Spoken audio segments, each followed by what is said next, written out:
What's up, YouTube? We're going to talk today about rifle optics, which one you choose and why. So scrolling through the Facebooks, or Boomer Book as they call it, this morning. I wake up pretty early and scroll around on social media until I'm ready to wake up.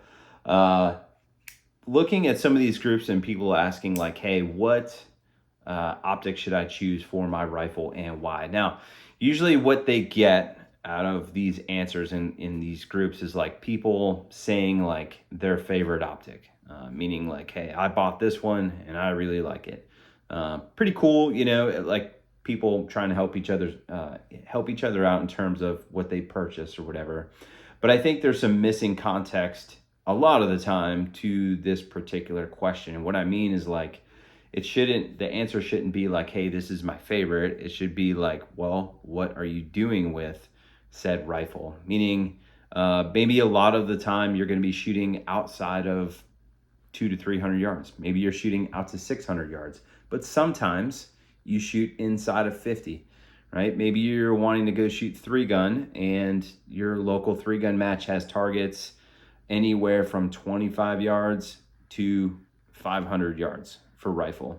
What would the optic choice, what would be a good optic choice for that? Now, maybe some of the time, or maybe the majority of your training is going to be inside of 100 because that's all you have available to you, etc. So which one would you choose and why? So start off with the LPVO. For me, if you are going to be shooting outside of 100 yards a lot of the time, but sometimes inside of 100, right? Take, for instance, the 3-gun example that I gave.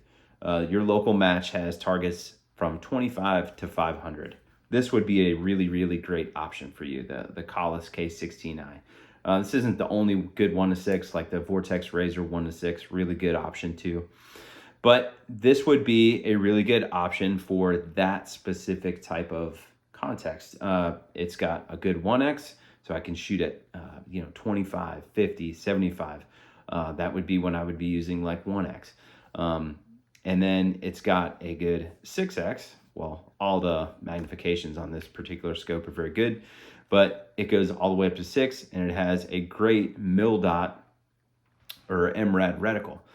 Which makes it very convenient for me to have a custom set of holds for my particular gun and my particular ammo. So if you're shooting 100 yards and in because that's all you have available to you, then this would not be a good option for you, despite what you think you're going to do with the rifle. Because even if you had this on here and you're like, well, I might have to do this or that or the other thing, it's like, well, if you only have 100 yards available to you, then you'll never really figure this thing out to you'll never use it till it's for its full potential. Meaning, like, you won't get the holds. Like, you won't figure out the holds at 400 yards if you only have 100 yards available to you. So this would not be a good option for someone who is shooting up close a lot of the time. So if you're shooting up close a lot of the time, I would say something like this particular setup or just the red dot, right? If you're shooting 100 yards and in a lot of the time, just the red dot is perfectly fine for you. That will suit your needs very, very well. In fact, I would say it would be better than shooting an LPVO. Yes, this does have 1X, but since it has a parallax, you will be staring through a tube instead of like actually being target focused. These things are very, very difficult to be target focused with. Not saying it can't be done, but it is very difficult in comparison to a red dot. The way that I have mine set up, right? Just good example, like you see what's not on the gun and then you see what is on my guns. I usually put a red dot and a magnifier. And I'll give you guys basically what I do with mine. The majority of the time, I'm shooting 200 yards and in with my guns. I have 200 yards available for me at my particular range. I have another range that I belong to where I can shoot out to 1,000, but it's like I very rarely go there. I will go there to like figure out holds and stuff, and that's where this thing comes in nice and handy. But again, the majority of the shooting that I'm doing is going to be 200 yards and in. If I went and shot like a PCSL match, this would be a great example. If I'm not mistaken, at a PCSL match, all of the targets, all the steel targets for rifle are going to be 200 yards and in. So your furthest would be 200. This would be a fantastic setup for PCSL, in my opinion. Do you need a 1-6 with an MRAD reticle in it for 200 yards? Absolutely not. You just need to be able to see a little bit better than without the magnifier. So I think like a 3x magnifier behind a red dot, very, very versatile option. The other thing I would say too, just in my experience traveling all around the country, I see a lot of different rifles, a lot of different setups. I'll tell you this, setting this up is nowhere near setting this up. And what I mean is like setting up an LPVO to not only be level in the mount, to get the correct eye relief, setting up the diopter, zeroing it, and then figuring out the holds. Like, this is a completely different animal than just mounting this. I see a whole lot of these messed up. I see a lot of these where the diopter's screwed all the way in because people didn't know that they can actually change it. And they're just like on the struggle bus, right? This is like, you need to be educated. Well, you should be educated on all the sighting systems that you're going to put on the gun, but this one in particular requires a little bit more, and it's a whole lot easier to mess up. Like I say, just mounting this thing requires a little bit more attention than just mounting a red dot like this one. This one, I basically just like torqued it down to the rail and I'm done, right? I can go zero it. Same exact thing with the magnifier. So the LPVOs do require a little bit more attention. So my opinion, from what I see just traveling around the country, I think a lot of people would get a whole lot more benefit out of using a setup like this one in particular in comparison to an LPVO. They could flick the magnifier out of the way when they just want to use the red dot.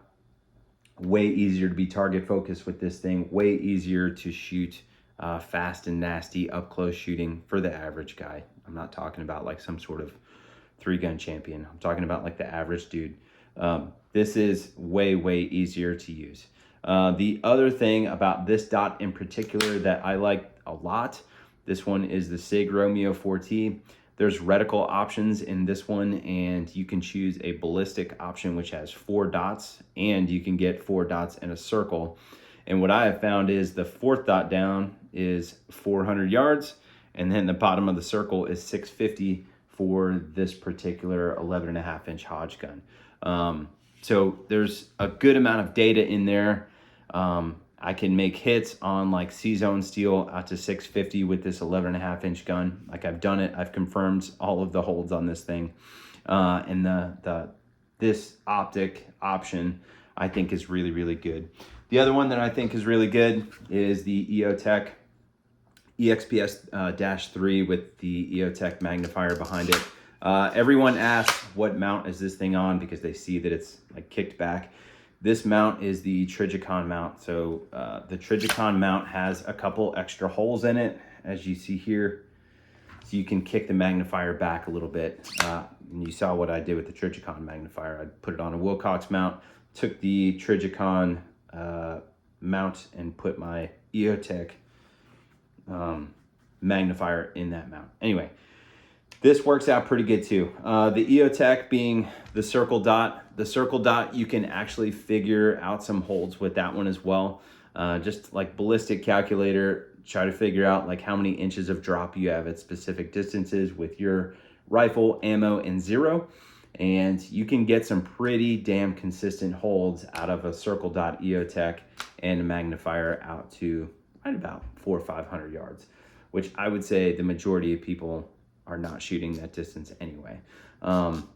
At least the ones that I see. So I think, you know, this type of setup, dot magnifier, this is probably what the majority of people need in terms of practicality and what they're doing in their shooting and training. So lots of different options out there. I'm not going to go over all of them.